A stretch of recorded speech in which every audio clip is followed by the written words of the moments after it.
Three. Assalamualaikum warahmatullahi wabarakatuh. Warahmatullahi wabarakatuh.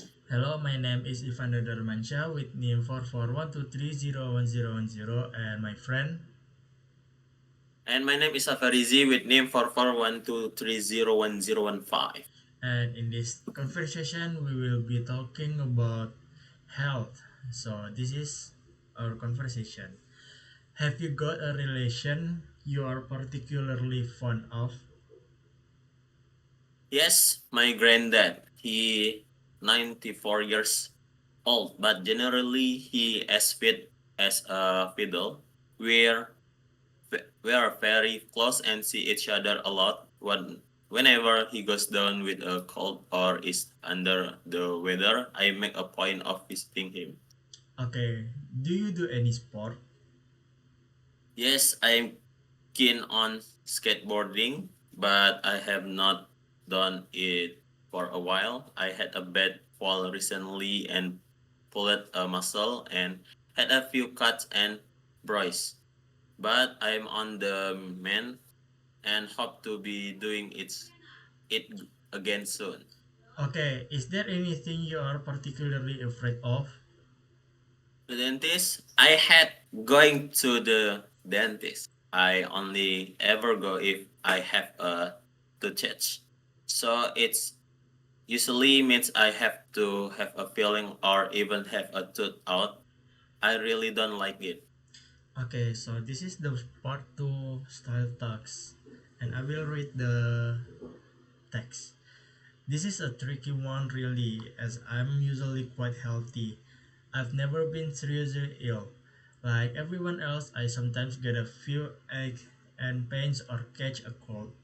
I can remember a few months ago I had to have time off work with a heavy cold. I had the usual symptoms: a blocked nose, sore throat. It lasts quite a while, about 2 weeks, I think, though I didn't have that much time off work. For a few days, I mean, I remember feeling poorly, but I was over the worst of it. After a few days and went back to work, I always find it's better to be active when you feel ill as it keeps your mind off your symptoms. I think my family get a little fed up with me when I'm ill, though.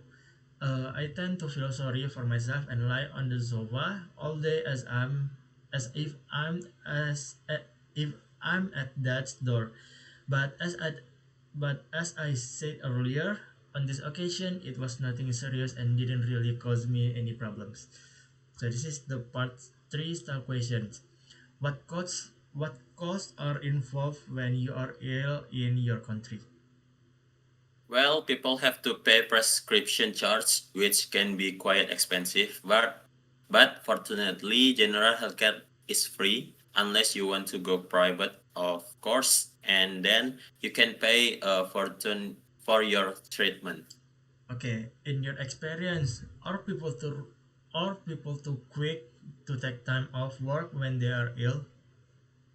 Yes, I've got friends who have a day off work if they wake up with a runny nose, and in most cases, they seem to make a speedy recovery after their phone in sick. Okay, do women pay more attention to their health than men? I think so, yes. Women are more likely to see their GP for a checkup if they are concerned about something. Men tend to avoid facing up to any health problem they have. My dad always seemed to have a very chesty cough, but refused to go to make an appointment to see a doctor. Okay, I think that's all for our conversation. If there are any mistakes, we apologize. Wabillahi taufiq walhidayah. Wassalamualaikum warahmatullahi wabarakatuh.